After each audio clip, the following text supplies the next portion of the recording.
Welcome to the Francisca Show podcast on JewishCoffeehouse.com, the show where I give a voice to Jewish issues, topics, and people. I'm Francisca, your host. Welcome back, Franstans. I'm so excited to welcome you back here. I want to encourage you to go and listen back to some of our older episodes. We have so many topics that have been covered already. So for many of you who reach out and asking to cover new topics, make sure you checked out the backlog. And also, if you enjoy this podcast, make sure to check out Orthodox Conundrum, Chochmat Nashim, Let My People Eat, and Intimate Judaism, all a part of JewishCoffeehouse.com. I am looking for guests for the following topics and episodes. I would love to interview post-combat Israeli soldiers. I'd like to do an episode on that, as well as shidduchim, singles who have disabilities or are on the spectrum. I'd love to learn more about that. I'd also like to dedicate an episode, so I'm looking for a guest who's willing to speak about where one is Orthodox, another one is struggling with their Yiddishkeit or their belief system, and I'm interested in interviewing couples that are just on different religious levels. So we will be going into the topics of social orthodoxy, but for the personal story, I am looking for guests to share. Of course, my platform is offered here for anonymous guests to talk about the dynamics in a marriage after you get married and realize you are maybe right away or later on completely on different religious levels. If you need any help with any podcasts or growing your podcast, please do reach out and enjoy the show. Welcome back to the Francisca Show. Today with us, we have Charna Goldsmith. I'm so excited to do this episode today because we are going unfiltered as always. And the angle today is a divorce that was successful and wasn't miserable and wasn't we hate Jewish people. So I think this encompasses what we're here to talk about today. Thank you so much, Charna, for coming onto the show. Thank you so much for having me. I just want to give a really quick shout out to Dina Stash, who put us in touch. She's been a huge inspiration for me, like pre-divorce, post-divorce. I think it's really important to have strong female figures in your life, whatever stage you're at. And I appreciate her giving us that connection. And for anyone listening, that is Flatbush Girl. She did connect to us. And you are, as well as Adina, on Hatzalah, the women's non-Hatzalah EMT division. Formerly I was part of Ezra's Nashim, which is like Ezra's Nashim. There you go. Thanks for having me. I'm just going to jump right in with sharing a little bit about my story and experience. I was married for 5 years to somebody that was, I want to say, more religious than me. I'm a Baal Shuva, and my ex-husband was a Kollel guy. He didn't fit like the quote unquote mold of being yeshivish because he definitely went out, and he was married previously before me. He had gone through a divorce. He had 3 children, and I knew that I married him. But my experience with our divorce, I had basically asked for the get. We're still not civilly divorced. We're in the process of that right now, but I had asked for the get, and I mean, I got it within a month. We just went straight there. And what ended up happening was his rabbis were actually telling him not to give the get, which is not really how we started this podcast in terms of the success story. But he did give the get. I did speak to our rabbi, and I was not at all in the beginning with the rabbis. I was not at all pleasant with how I spoke to them, to the point that and I'm not, what my experience is here, I'm going to say a few things that are going to be a little bit off colored, and I'm going to say some stuff that I'm not recommending anybody do this, but if there's something in my story that a woman can take away that they can play or that helps them achieve a healthy divorce and a get in any way, I think I want to just preface it with what I'm about to say. The first thing is, when I spoke to the rabbi about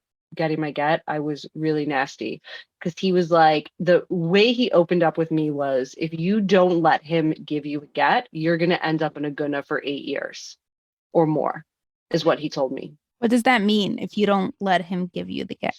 So I called him up and I was like, I want my get. I'm off of work next Tuesday for my birthday. Beis Din has an opening. Give me my get. And he was like, oh, it's so soon and blah, blah, blah. And I'm like, I've been in marital counseling from the beginning. I've been in therapy for 5 years. I said, I'm done. I said, this is it. I'm done. And he was like, well, you have to let him come to terms to give you the get. And I was like, you are going to be an aguna for 8 years. You don't tell a woman going through a divorce with children that she's going to like be an aguna for 8 years. So I turned around and I was like, you are not threatening me. I'm like, you're not threatening me that I'm going to be an aguna. I was like, because I have sat on aguna protests. I'm like, this is not going to bode well for anybody. And the conversation was very stern. I was like, not necessarily threatening, but he hung up the phone and called my ex and was like, yeah, you should just give her the get. Like, let's not make this like messy, give her the get. And my ex obliged. Now, part of why he obliged and what came to the table is what I'm going to talk about next. And that's where it gets a little controversial. And again, I realize that every woman has their own situation, but I did not, and I still have not asked my ex for $1 in child support. We have 2 children under the age of 5. I came to the table with my ex and I said, listen, I want my get. It was the most important thing to me. I said, I'm not going to come after you for child support. I'm not asking you for alimony. In addition to this, I paid for his apartment to move out. I paid for his apartment around the block from us, furnished the apartment, and it was still paying for our phone bill, our car, and our car insurance. And I know a lot of women who have been divorced that kind of use money, whether it's equity in the house or something, as a sort of like trade-off in the talks of getting their get. And we didn't have really any like house or possessions other than that. And I came to the table and I was sweet as pie with my ex-husband. And I was like, I will do these things, but I want you to show up next Tuesday. And he was at first very hesitant and he's like, I don't know. We don't have a civil. There's no divorce. I'm like, I'll sign whatever paperwork you want. You want to type up an agreement at the Bees Den? I'm like, I'm not coming after you for child support. I don't want it. I don't want anything. I want you to peacefully move out. I will find the apartment. I will get it for you if you like it. I furnished it. I set up the kids' bedrooms. I filled his house with groceries. Okay. And this is when you're in a divorce, whatever the circumstances are, I would be lying to you if I said that there are such raw emotions that you're dealing with your kids and trying to heal in your own space. And this is, as a single mother who does not have a strong support system, my friends all thought I was crazy. They were like, you shouldn't be paying his rent. You shouldn't be paying his car. You shouldn't be doing this. Like, he should be giving you child support. You have to pay for the kids' school. You have to pay for this. And my response to them was like, no, I want my get. Like, I want my get and I want my divorce. And on top of that, and furthermore, I want my kids to be not suffering as a result of this divorce. And that is sort of the next thing that I want to bring up is even, post divorce now, 4 or 5 months that we've since I've gotten my get, is really understanding that whatever your ex did to you in the marriage through the divorce, you have to take your emotions out and be quiet because your kids are going to be the one that suffers. I'm so frequently at a Shabbos table where I hear the woman openly in front of her kids, whatever age they are, start trashing her ex-husband. He didn't give me child support this month and he has a new girlfriend and he's in Miami and can you believe it? And I had to pay for this program. And I just, again, circling back to my personal experience, as soon as we got separated, I was getting feedback that my ex was partying, that he was hooking up with people, that he was, I'm sorry to say, sleeping around, that he was doing all of these things. He was sending me nasty text messages. There was borderline some really heavy, inappropriate and crazy stuff that went on in my divorce. And I swallowed it. I just bit down and I was like, no problem. No problem. I was like, I got whatever. And I think that's what I'm trying to just convey is that get yourself in therapy right away because you're going to be angry, you're going to be mad, you're going to be sad, you're going to be mourning the loss of a relationship, even if it was a horrible marriage, and even if you're so happy to break out of that marriage and walk away from it.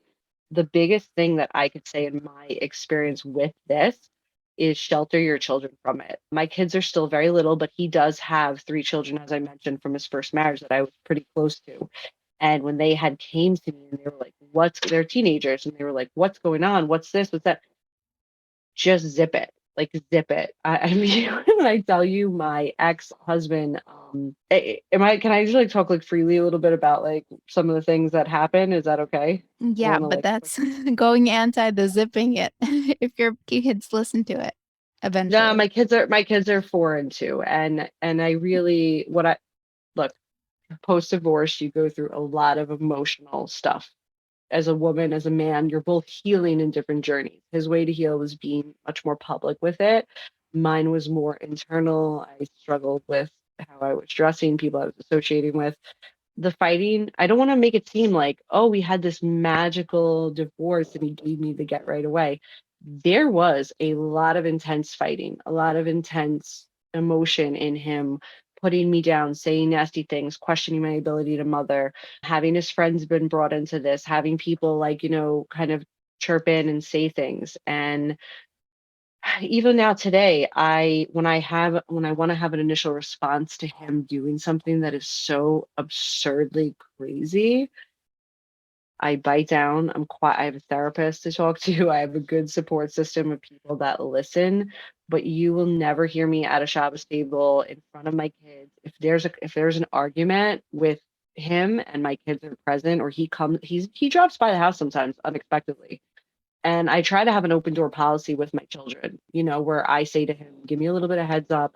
You can come see the kids whenever you want. I want my kids to have that father figure in their life. And the mistakes that I saw with his ex-wife and other women, I have other friends who are divorced, they use children as leverage and pawns for expressing their emotional frustration in the marriage and relationship. And I'll give you an example. My friend was divorced for many years and he started seeing a woman, got engaged, and this enraged her. She did not heal from the relationship. And so her immediate response was, oh, he's dating somebody, you're not going to your father's anymore. That's not an answer, but that's what women do. And women say, oh, you don't want to give me X amount of child support, you don't want to give me alimony, oh, you went to Florida, you bought a new car, oh, okay, you can't see the kids, you know what, I'm going to press you more. I think as Jewish women, there's so much in the media that we see with men that are withholding gets and these nasty fights and dragging through the mud and all of this like back and forth.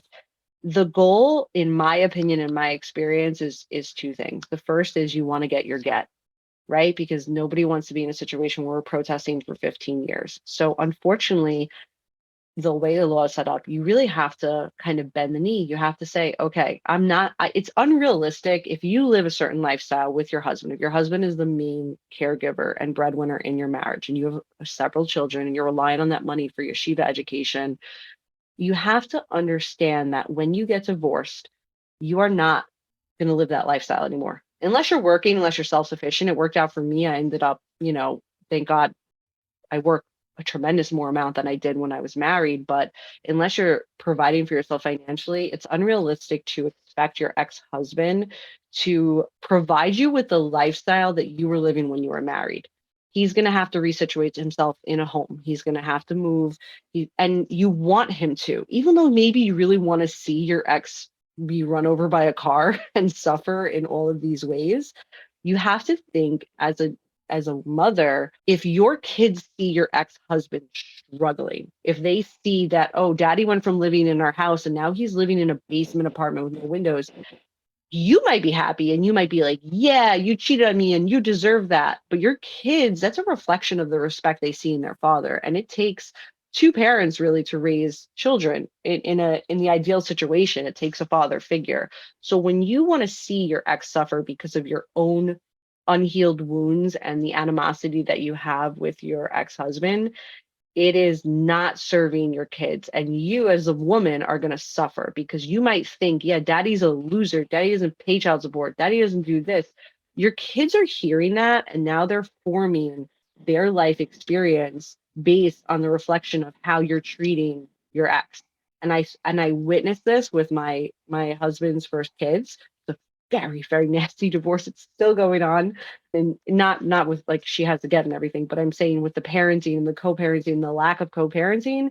And I watched his kids go from like the young kids witnessing this animosity to really, really troubled teens and now, young adults, and the scars that are left behind.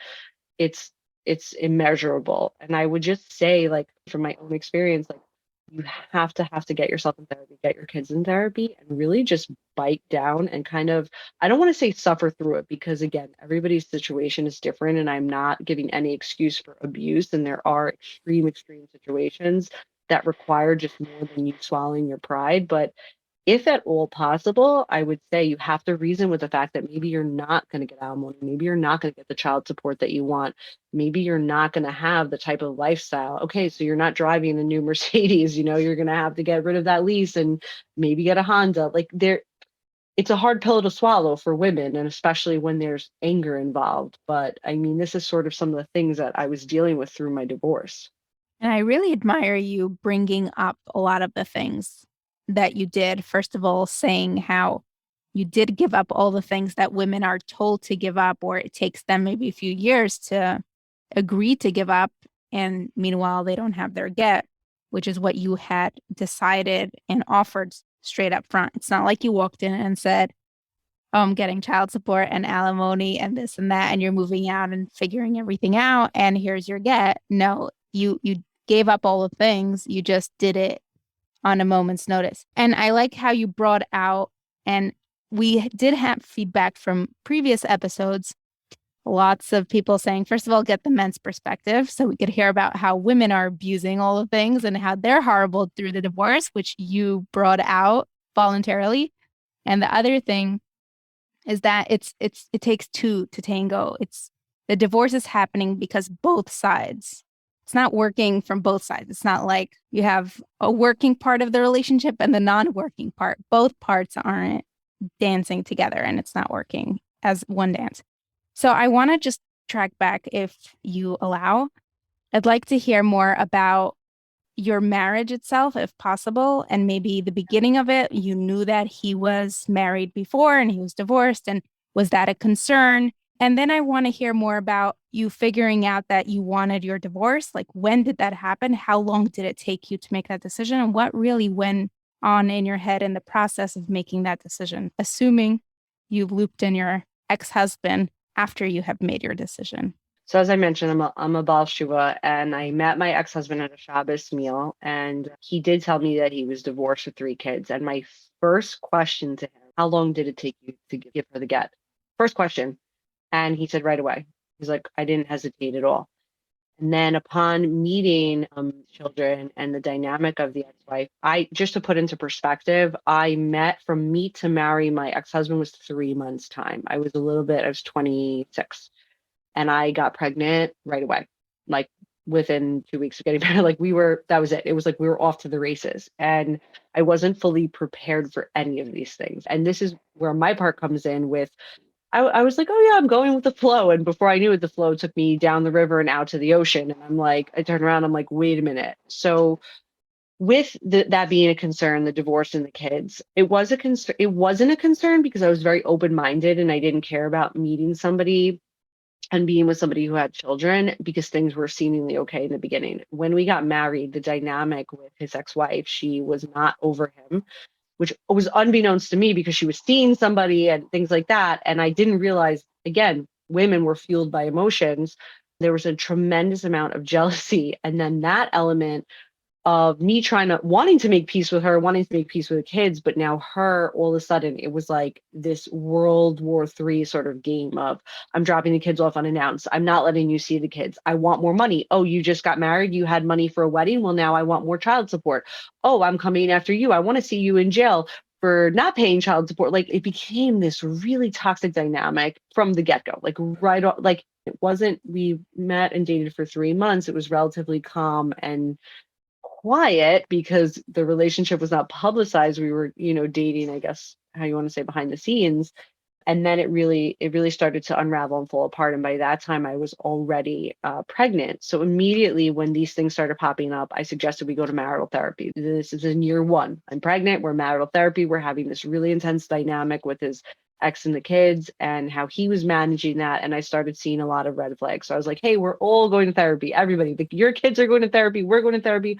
We're going to family therapy. I'm a huge proponent of therapy. And at that point, therapy can only help you so much if you're not willing to do the work. And I was struggling with changing careers, shutting one business down, opening another, buying out my partner. I was pregnant. I was living with someone now also who was much more religious than I was. And there was a certain expectation of how I was supposed to be dressing. And there was a new environment. I moved to Brooklyn. I'm from Long Island.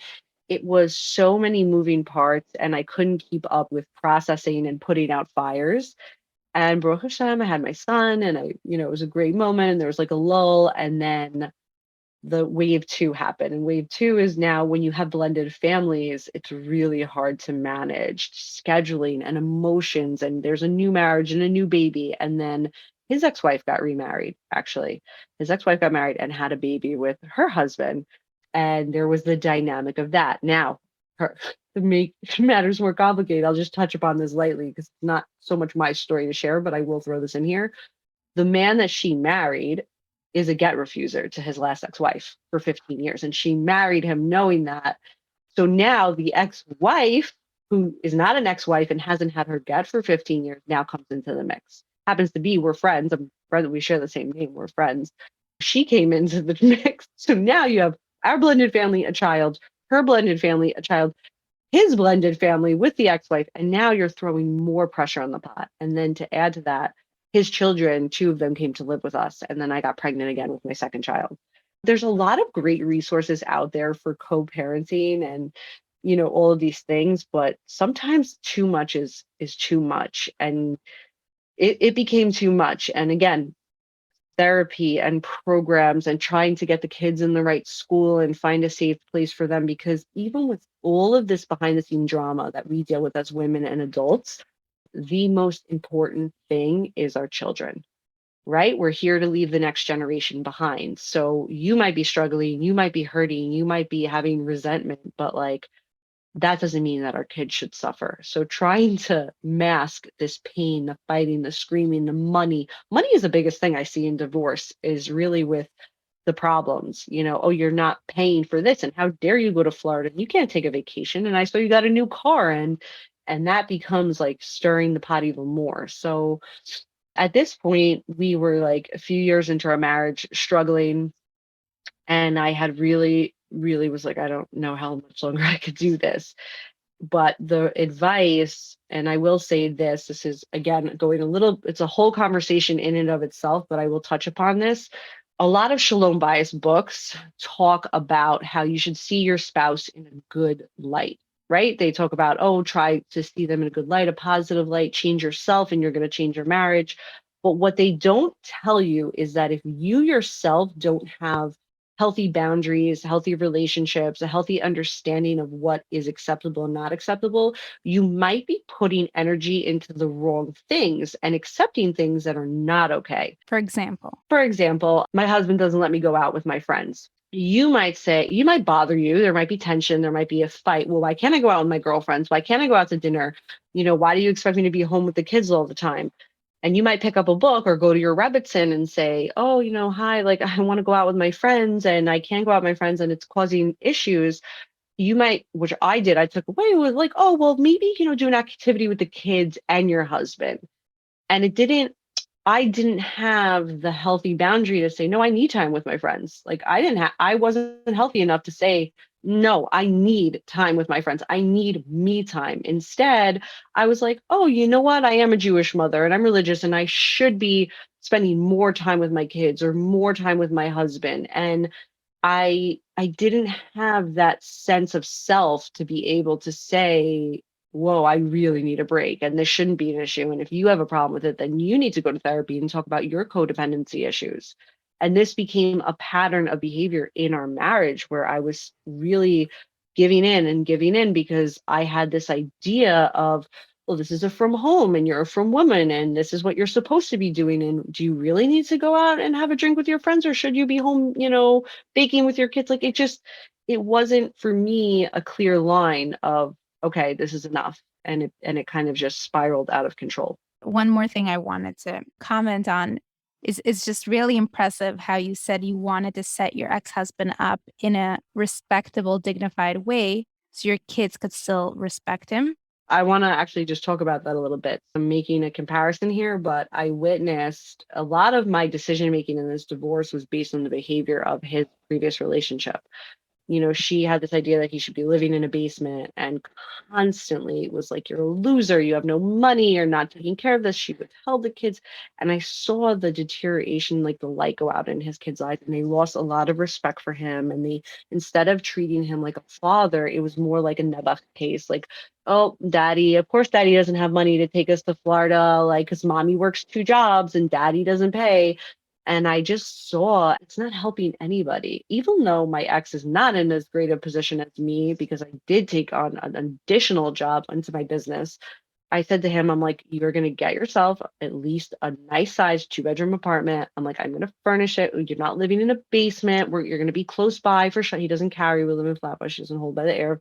I said, you're going to live close by and we're going to walk each other and we're going to do, and I constantly am trying to push healthy dynamics of co-parenting. And in a way, again, it's not like the greatest thing, but I am using the fact that I do have the financial means to do so. And even if a woman doesn't have the financial means, she can certainly use other aspects of leverage. You'll catch a lot more flies with honey or with sugar than you will with anything else. And you'll find that you could hate your ex. You could hate him so badly. You could have the worst trauma associated with it. If you come to the table without the emotions, go home, scream into a pillow, go break things in those places they have in New York City, go to therapy, go out for drinks with your girlfriend, let it out, do what you need to do. But if you come to the second your emotions start getting elevated, you're holding on to maybe a house. He wants a house. No, I want the house. No, he wants to sell the house. Have a Muna. Hashem is always there and he will take care of you and your kids. You having that house or that extra $300 a month is not worth the mental and emotional anguish that you yourself are going to go through to get it, or that your children are going to go through to get it. And if your kids ask you questions, you could say, I don't know, I don't know, or whatever it is. And it doesn't, your kids don't have to be your therapist. They don't have to be the emotional backboard for you for when you're struggling. How am I going to pay my rent? Oh my gosh, my phone bill is due and my ex is not giving me child support, but I just saw him on Instagram buying his girlfriend a new Louis bag. It hurts. It hurts. It's painful. I'm not taking that away. No one is taking away that struggle, that pain. And you could say, but I'm cooking, I'm cleaning, I'm schlepping. I can't get a break. Look, I just took my kids away for Pesach to a program, and I saved and saved and saved and paid for this whole thing. It was a moderate program, and my kid is throwing up on the trip, and I have dirty diapers, and I'm not enjoying myself at all, to be quite honest, because here I am spending more time with my children than I ever have in the past 5 months, and my ex is away on vacation. He's at a club. I see him on Instagram stories, and he's, with these like Instagram influencers, like having a drink, partying. And I'm sitting there and I'm like, oh my God. I'm like, I want to be in Miami on a boat right now. But you know what? I swallowed my pride. I didn't text him. It wasn't like, I hate you and how could you not pay me? I was like, you know what? My kids are happy. They don't know what's going on. My kids do not know they don't need to know what's going on. They don't need to know that daddy is out doing God knows what. They right now in the moment, they're here with mommy, and there's a petting zoo, and they're happy to be with one parent. And anytime I get that sort of like enraged feeling where I just want to like really like yell at him and curse him out and be like, you loser, like I hate you. I put it back into my kids where I'm like, hey, let's go do something. Hey, let's do this. And they don't need to know our problems. Kids don't. And it doesn't help. It doesn't help if they think that dad's a loser, because then they're going to grow up and they're going to have this poor image of relationships, right? Because we base our relationships with our spouses based on the relationships with our parents. So if you offset that, they're not going to marry well. They're not going to have happy marriages. And it's going to come back to you because you want grandchildren and happy marriages and happy kids. You're so inspiring to all women, not just divorced women, but married women as well.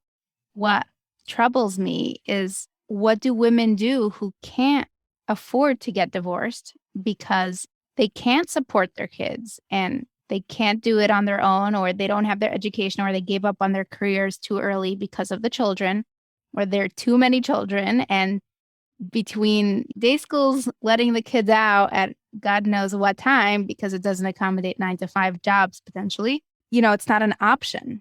You have to be miserable enough to not care that you're just going to be a tzedakah case for the rest of your life. I will tell you that I don't have family. not one Charna family. There's no mom, there's no sisters, there's no cousins, there's no aunts. And this was a big concern with me in the beginning of the marriage because I was newly married. I wasn't planning to have children. Baruch Hashem, I love my kids. I'm very thankful. But in the beginning, I was like in this position and I was like, I can't just leave now. I'm pregnant. I have another kid on the way and I'm taking care of other kids and my business is growing and I'm building. And what am I going to do? So the first thing that I would say is obviously therapy. Therapy is the end all be all for me because it's Therapy going to give costs you even more money. well, there are organizations like Tikva Ohel and the Jewish Board that do low cost to no cost therapy. And there are other therapists out there, especially in the Jewish frum world, that can provide you with a reasonable backboard for where your head is at. Because sometimes in emotions, we don't make clear decisions. And that's really a big problem. And you don't, especially when you're with kids and you're in this vulnerable position, you do not want to just pick your kids up and run unless you really need to.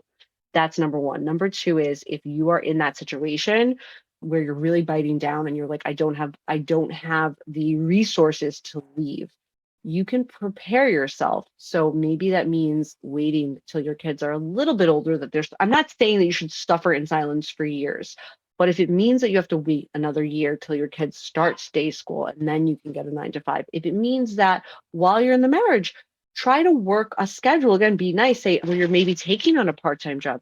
You could do babysitting as a job with your children, taking in that extra income, taking care of somebody else's kids. And no, will that support you? Absolutely not. But it is an option for sort of setting yourself up for success. And if you have family, I'm sorry if you hear my son, he just got home from school. If you have family that is able to help you, even to relieve some of the burden, if you have a mother, if you have a sister, if you have a cousin that's able to take the kids, women, the biggest thing I see with women is that we give too much of ourselves and we're not making time enough for ourselves. So that tension builds and builds and builds. It's really important to have.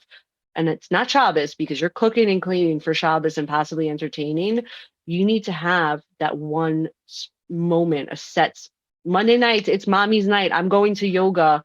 You're taking the kids and mommy is going to go to yoga and do whatever the heck she wants to do and reset yourself. And if you're in a really bad situation where you want to get out of this marriage, there are ways. You can't have the mentality of, oh, it'll never happen. Oh, my husband controls the finances.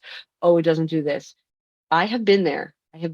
Previously. Previously before being married, I was in a very, very not healthy relationship. And when there's a will, there is a way, but it's going to also mean that you might have to sacrifice the style and the type of living that you're in. Maybe your husband controls the finances. You live in a beautiful house. You have a nanny and a housekeeper and this. You might have to swallow the fact that in the beginning, you might start off in a 1-bedroom or you might not be able to afford the things that you want. But there are resources out there and there are small steps that you can take in preparation for it. In a previous episode titled Why I Didn't Want to Give My Get, our guest shared that the man or the ex-husband is the last to find out that the wife or the ex-wife wants a divorce. You implied a little bit that you made the decision and then you told him and then you invited him to the basin the next week. Is that what happened? Like he had no idea this was coming? You were preparing this? No. So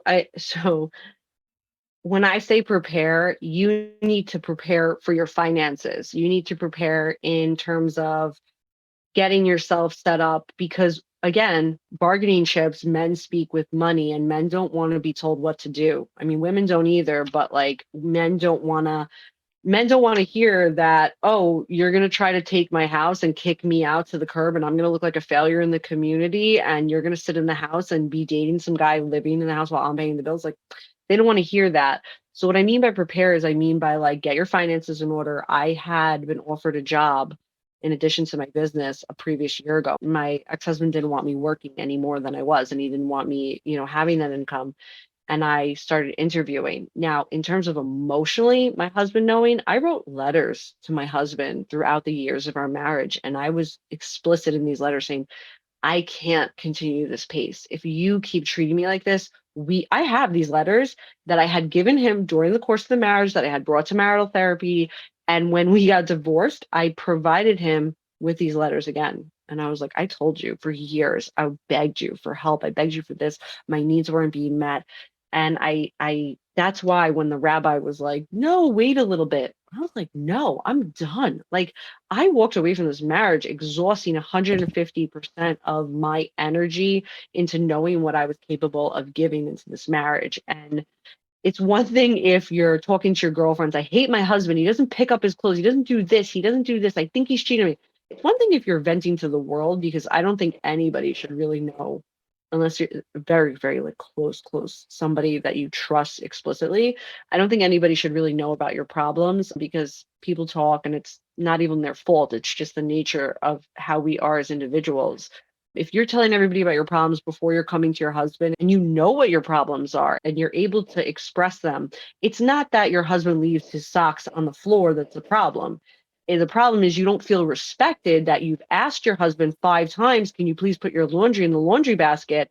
And you're the one left to pick up the pieces and you feel disrespected and you feel like he's not listening and love. If you understand what those things mean and you can express them clearly in the marriage, and if you have help to express it, that's one thing.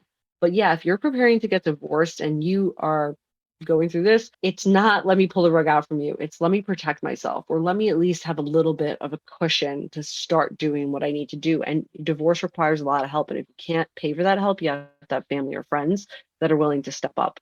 You lay down the law very clearly. I can't help but ask, did you have infidelity? Was that one of the breaking points? Because it's an example you gave a few times. It's interesting. No, I didn't. However, to my knowledge, I don't know. I didn't cheat and I don't know if he cheated, but I will tell you what was one of the main issues. My husband's in recovery. He's sober now. My ex-husband's in recovery. He's sober now almost 10 years. So I was familiar with a lot of these programs, SA, NA, AA, which are, there are from people that go through this. But one of the things that, with it, it's high ego, low self-esteem is really the patterns of somebody who has an addictive personality. And I was constantly being accused of cheating in my marriage. Despite the fact that I dressed head to toe to sneeze, I wore a head covering. I didn't leave the house. I mean, my business was run from my home.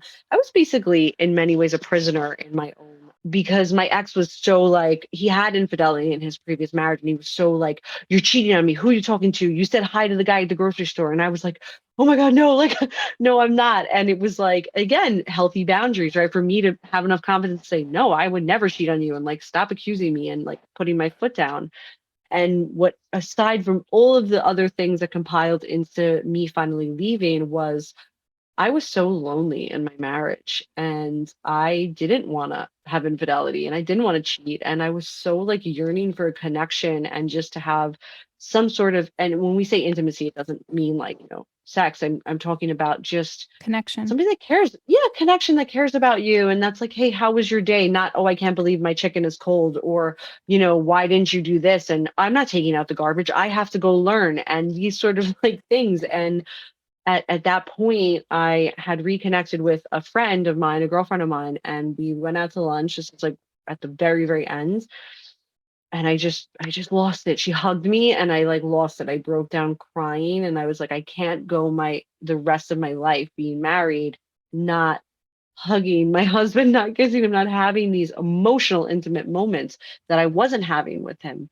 But I think I bring up intimacy a lot because what I see is a lot of animosity in divorce from women, and a lot of like anger and regret. And a lot of times it does come from infidelity. And so with that anger and rage of feeling rejected, feeling hurt, and feeling like, why did you do this to me? There becomes the element, it's really hard to bite your tongue. I've been cheated on before, again, in previous relationships, and you see red.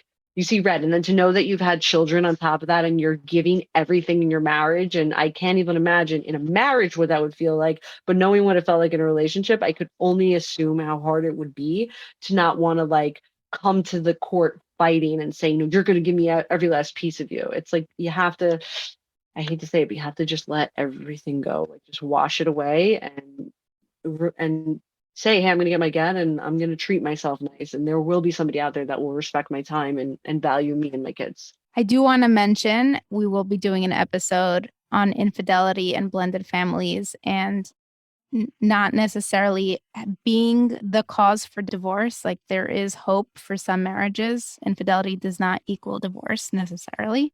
Back to one more point that you brought up. Have you talked to your ex-husband's ex-wife about her thought process when she married a known get refuser? Do you know what goes on? Like, I would want to interview her. How do you marry a get refuser? So I'm going to just start off by saying that she is not mentally well or stable. I wanted to be friends with her when I met my ex-husband, and I thought that we would have a really nice blended family with co-parenting. And I did try to reach out to her. She is also from Long Island, and she's a Giores, and I'm a Belgian. And I thought we had a lot of things in common. And I was like, oh yeah, like I have, you guys were separated for years. So obviously, why would you hate me? I'm not the cause of your divorce. But that was met with a tremendous backlash and animosity. I do frequently talk to, it's funny, the Aguna. We have the same name, we're friends. When I tried to reach out to her, when I was like, how could you do this? It was just met with, it's none of your business. Like, it's not your problem. Because I don't know how anybody could knowingly, knowing that another woman is suffering, marry somebody. I think That's how they do it. They ignore it. They don't confront it. They don't think about she had it. a child with him. She had a child with him, and they're living. And on top of that, just to give you a little perspective about the mental capacity of this person, her children are older. They're in their late teens. She is now revisiting court with my ex-husband, who I paid for my ex-husband. I paid for his lawyer to represent him in this case. She's trying to get him in jail for lack of child support at a time that we had custody of the kids, but we couldn't file for custody because it was COVID. So the kids were living with us. We stopped paying child support. We couldn't file because it was COVID. And this actually is happening. And I met another gentleman, the same exact thing is happening to. COVID really messed up with court dates and custody and child arrangements. And now she's trying to put him in jail for the back pay of the 3 years ago when it happened. And she's living in a mansion in Lakewood, with her new baby. She doesn't need the child support. So I think that gives a little bit of insight to kind of where she's holding for the level of emotional compassion towards the situation.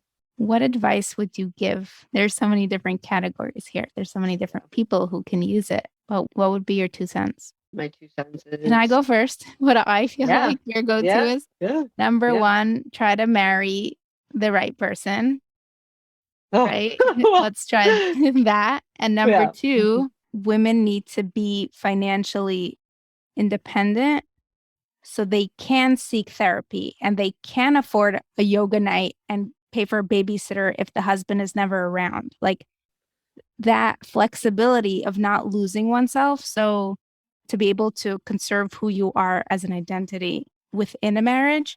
And then, God forbid, if the marriage is not viable, then to have options to gracefully transition for the sake of the kids. So interestingly enough, I know this is not so common in the Jewish circles, but 2 things that could really help you in the situation. And the one is a prenup. A prenup works both ways, and you don't necessarily need money. There is something from what I understand, in the more conservative circles, the Lieberman clause or something that has to do with the get and says you're going to get X amount of money or you can't withhold the get, something like that. But if you get a prenup, even if one party doesn't have an extraordinary sum of money, we think prenup, oh, you're a multimillionaire, but makes it very cut and dry that should the marriage end for whatever reason, these are the terms that you're ending on, that you're going to support, blah, blah, blah, and you sign that. And then there's something I also learned about a prenatal agreement, which states that before you have a child with a man, it's very similar to a prenup, but it has certain stipulations for the expectation of having that child: aftercare, babysitting costs, if you want surgery. I mean, there's so much that can be done legally, and that doesn't mean that the man is going to uphold to them in a divorce. But in the marriage, setting the tone where you have an expectation, this is what I expect after I have a child. This is what I expect on Monday nights. And it doesn't hurt to have side incomes. I'm not such a big fan of women saying, yeah, career is everything, because I think women are such a pivotal role in the home. But if it's not a matter of you getting a job to afford babysitting, maybe you have a friend, a neighbor. Don't be in the frum circle. Don't be afraid to ask if you trust somebody. Hey, could you watch my kids for a couple hours? I just, need, if you know the person and above you, below you. There are groups, there are WhatsApp groups for single parents. I have married friends who are really struggling financially that just need a break. And I'm like, bring your kids. I have two kids, they can play. You need a Shabbos alone? No problem. And I try to extend that help because I know what it was like to not be able to afford a babysitter, to feel trapped, to be alone. There are ways that we as a community can step up to help married people and to help single parents if the trust is there. Do you feel burnt by relationships, or do you want to find love again in marriage? I very much so love the idea of being married, coming home. I love the element of unity and a good Shabbos table. I just recently, after my post-divorce craze, started hosting Shabbos meals again. I am seeing somebody, like, not seriously, but like I am a little burned. I'm a little scared. I'm a little scared because I don't know that the next time I get married to a guy, if I'm going to walk away so unscathed if it happens. This was a very unique situation where I snapped my fingers, asked for my get, and I got it. And I played my cards right, and Hashem's hand helped in this. But I had the money to manipulate the situation, because that's really what it was, manipulation into my favor. And I am afraid. I am afraid that, am I going to be in this situation? Am I going to make the same mistakes again? How am I healing? We repeat what we don't repair. So what do I need to work on that I don't fall victim to the situation again? And also, I'm kind of happy. I'm making money. I'm helping people. I have a boy and a girl. I think it's going to take a lot for me to sit down and be like, oh, marriage? Like, yeah, like, okay. We get married young because we want hopes of a family and building a life. And the idea sounds very nice, but I think this time around, it would be a much longer process for me. And I'd be a little bit more skeptical because I know now that I'm self-sufficient. So it's like, women get married for company, they get married for kids, they get married for maybe somebody to take care of them. I would be getting married because I really, really want to. I don't. I would like for you to continue a little bit more.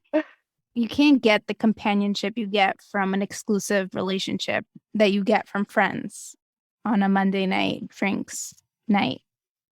Yeah. So again, that would determine on where you're holding in terms of your dating. If you are Shomer and you're dating through the Shidduch system and the expectation is marriage, there's something very beautiful about being married, raising your kids in a home, having beautiful Shabbos meals and davening. And my ex, one of the greatest things about my ex was he was so in tune with Judaism and Torah and halachas. And I'll give that to him. He has a very good mind, and he's very solid in his faith in Judaism. And that was the beauty of our home, was on Shabbos and Yontifs, and learning with him and having that element that I never grew up with. It was beautiful, and I missed it.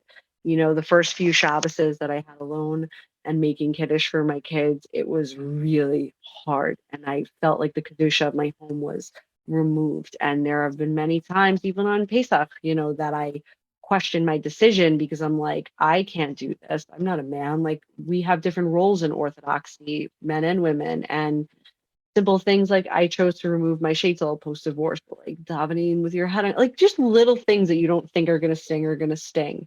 And I think that there's something beautiful about being married. But with the other side of that, you asked me if I'm nervous, and the answer is yeah, I'm nervous. I have children now to think about, right? I don't want to just get into another situation where I'm leading a bad example for my kids. Part of why I got divorced and what pushed me for my kids was I didn't want my daughter marrying somebody like my ex because of how he was treating me. And I didn't want my son turning into somebody like my ex because of how he was behaving. Now, is he a good person overall? Yeah, he is. He's a great, maybe individually speaking and how he carries himself, but the dynamic of us wasn't working. And I was setting a poor example for my kids.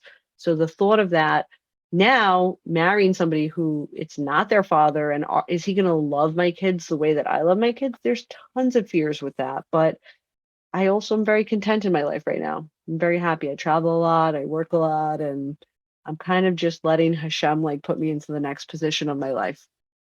That's really beautiful.